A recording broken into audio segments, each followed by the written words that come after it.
473 of the 1,474 candidates have been recruited for the elections for special police constables in Adjumani district.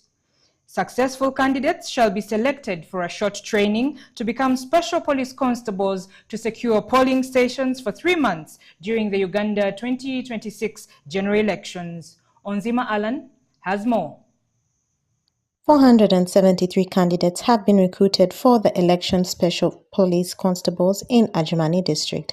The interviews for the selection of election special police constables were conducted by various district committees headed by the district police commanders ahead of the 2026 general elections. Senior Superintendent Masabe Habat, the district police commander Adjumani district, confirmed the exercise, citing that the interviews for the election special police constables is directed by the Inspector General of Police and the Regional Police Commander. We commenced the exercise of recruiting special polling constables as guided by the IGP, but also by the Director and the RPC.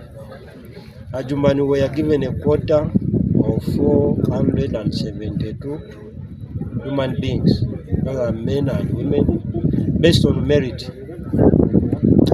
The qualifications were P7 and above, but also from 25 years to 35 years, as we are guided by IGP and other supervisors of ours. Training was supposed to start on 1st November and to end on 1st November, but we are guided further. They will communicate the date for training commence. Today we have worked on applicants who were in the number of 1,486, and we are in the summary stages. Senior Superintendent Masabe Habat, however, stated that they're giving chances to the female candidates as they have turned up in big numbers and will be able to help the people in the district. People perceived the advert differently. We talked of the qualifications and the age brackets, but even people 40 plus years were here. Automatically they were disqualified. But also too, some were disqualified on medical grounds because they would not manage the small exercise we gave them as part of the interview. 3, the academic papers. We say the P7 people come with LC letters recommending them that I recommend him to be trained. But one of the basics was someone must have at least primary 7. Because by the time you sit P7, you can speak a few words in English, and we deal with the public where we use more of English than the local language. So, but by at large, most of them are meeting the qualifications we want, and we are carefully selecting those to train, but based on merit. We are giving priority to women or ladies because they have come in numbers, and we want to train them and they help us in the exercise. Adjumani district received 1,474 applicants, and only 473 candidates have passed the recruitment exercise. Successful candidates shall be selected for the short training to become election special police constables to secure polling stations for 3 months. Reporting for West Nile Television, Onzima Alan, Okumuringa Christine, Nilecast. Civil society organizations in West Nile sub-region are calling for the government to draw adequate budgeting for West Nile region in the forthcoming 2026-2027 financial year for better service delivery to curb environmental-related challenges. This was revealed during a press briefing involving various stakeholders such as the representatives of various CSOs across the region, government representatives, and the implementing partners in Arua City. Okumuringa has more. Civil society organizations in the West Nile region are calling for government to draw adequate funding for West Nile region in the forthcoming 2026-2027 financial year for better service delivery in various sectors such as in health, education, improvement on infrastructure development such as roads, among others, more so to curb environmental related challenges. This was emphasized during the recent press briefing involving various stakeholders such as representatives of various civil society organizations across the West Nile region, government representatives, and implementing partners. Akuma Moses Odims, the executive director at West Nile Development Association, highlighted on the low budget always allocated for West Nile region. Despite the vast population and urgent development needs, West Nile only received 7.4% of the total budget allocation by central government in the financial year 2025-2026, and of this, a mere 8.3% was earmarked for development. Paul Tobaze, a research fellow at Advocate Coalition for Development and Environment, stated that the civil society organizations are trying their level best to influence and support development factors in the local government. There is a bit we are now taking on as civil society to put money to make sure our district local governments perform. We are also making a contribution. Some of these interventions, a financial contribution.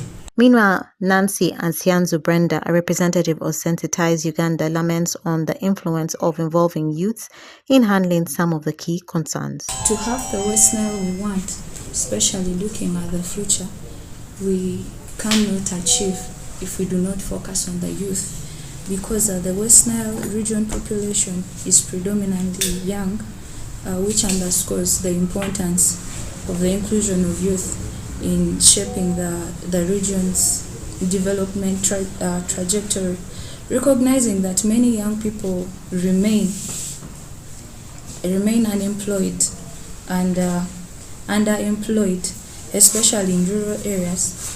The PDM offers a practical opportunity to engage the youth in productive income-generating activities at grassroots levels.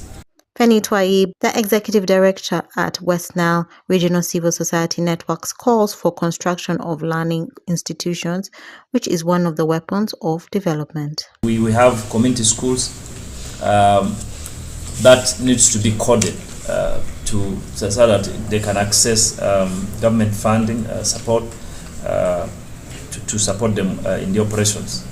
You look at schools like Bulukatuni, Pambara parishes in Mariokolo, among others in West Nile. So what we are recommending is that we need to invest in construction and rehabilitation of classrooms and also secondary schools to expand access and education. A civil society organization is a non-profit organization, voluntary group, separate from the government and market that represents the interests of the citizens. Okumuringa Christine, for West Nile Television, Nilecast.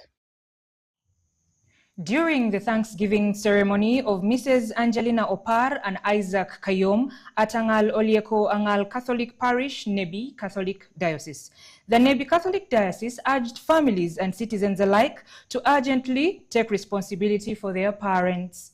Alfred Jawok has more. The Nebi Catholic Diocese has renewed its call for collective action against neglect of older persons in society, urging able families and citizens alike to urgently take responsibility for their parents. The appeal was made by Reverend Father Stephen Orebdogu, Vice Chancellor of Nebi Catholic Diocese, during his keynote address during the Thanksgiving ceremony of Miss Angelina Opar and Isaac Kayomtho at Angalolieko Angal Catholic Parish, Nebi Catholic Diocese, on Wednesday. Reverend Father Stephen Orebdogu emphasized the continuing relevance of parents' roles, which addresses parenthood relationships with their children and the urgent need to protect them. Lindu utie maocho poi pigi kubankare maoma kubende kuriwa will mrashel til nindu minyoni rimpangati yuwa kulu ile kumnindu maeni mama medwa foi mugonia embiyo kare ni juma enigi mego Angelina karashelo kulu mego mwa Aisa ni atingi poi pinindu mege wa Mungu maomi kuyukare mi poi pinindu mumatin pongo ko gracia pare pongo ko mugisa pare man eti kudu ni nyoto iwa bero kuduang pare to kwa bende Mungu ti kodwa ni nyuto iu kesa kumar pare ilesa malaki. He stressed that parents are a divine gift and lamented the destructive behavior of children, which is degrading their parents and should be addressed. Mukanwangu yen uchabuwangu yen uchabuwangu amonde wangu awuya matende mpaka gwako kenwan kare ja Kristo ibli idol mudonge ni doni de peri mudong mi kwai ngom na kenwan kare jibe ngati ngok mabele ni kende ma jowa ja chade kinko simu ngati ngok mai parnia nyobele ni kende kebi mis mobili jirani peri mi sute gane ngone tin pinyi meke wati pinora mkameko mangenero go ashete sawa mwa keji bele ni ngati ngoko ikemi kire pani ikemi kire kare ne are dege be chalo dano ne dano bele ko dano we mukone bele ni kende kelwa kare mobi ko peri chalo tingi bile we ja Kristo kela pinjo arioe ejete tege maber chego nyego maber mutumar makela pigi orichino cha makela pigi ni Mungu ukongile de moku ma wa parolia ekongi echa. Miss Angelina Opar celebrated 80 years, and Isaac Ayomtha of Comfort Aluminium Works Limited equally celebrated 46 years, as this was a way to give glory to God for how far He has brought them. Mr. Alex Opar, senior citizen, and other guests attended the Thanksgiving ceremony. Alfred Jawok, Camilla Stansha, West Nile TV, Nilecast. During the Arua City Council sitting on 4th November 2025 at the Arua Police Council Hall, Arua City Division Council called for equal utilization of the newly purchased 1.2 billion grader for, 1.2 billion grader acquired using locally generated revenue, which is to cover 550 kilometers of road networks. Arua City plans to utilize the grader to improve road infrastructures, supporting local economic growth. Pony Fiona has more.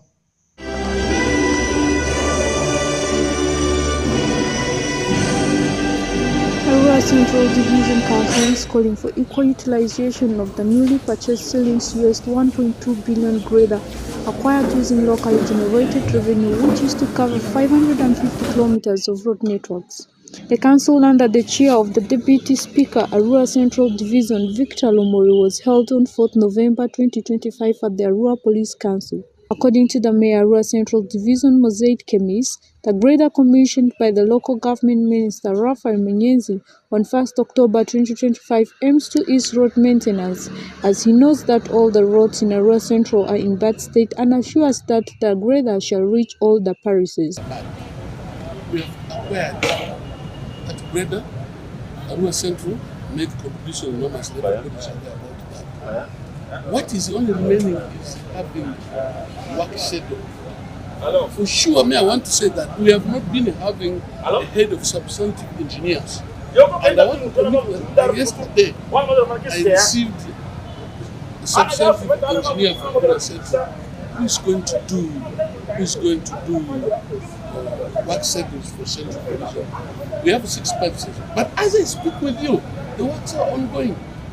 Maybe if it has not reached to Vara, but Councillor Kenya North Hunzimai Rashid, chairperson of Works and Technical Services, Arua Central Division, says it's unfair that the grader has not been seen working in the Central Division despite 90% of the revenue used coming from there. We also have issue of the grader. The grader was bought using the property tax, where I said 95% of the property tax collected by City Council comes from Central Division. And from the breakdown, they said we contributed, yes, we contributed 300 million from other sources for the purchase of the grader. Aivu Division contributed 200 million. And the 700 million Central Division, Arua City Council claimed they have contributed is from property tax, which 90% or 95% of it comes from Central Division. We are saying it is very unfair, and since the commissioning of the grader, up to now the grader has not landed in any of the roads of Central Division. As the chairperson of Works and Technical Services in charge of these roads and development, I felt it is very unfair. We needed to meet the city clerk with the engineers to have a schedule of how we are supposed to use the grader. It is okay. Arua IVU division is very wide. We are very much aware.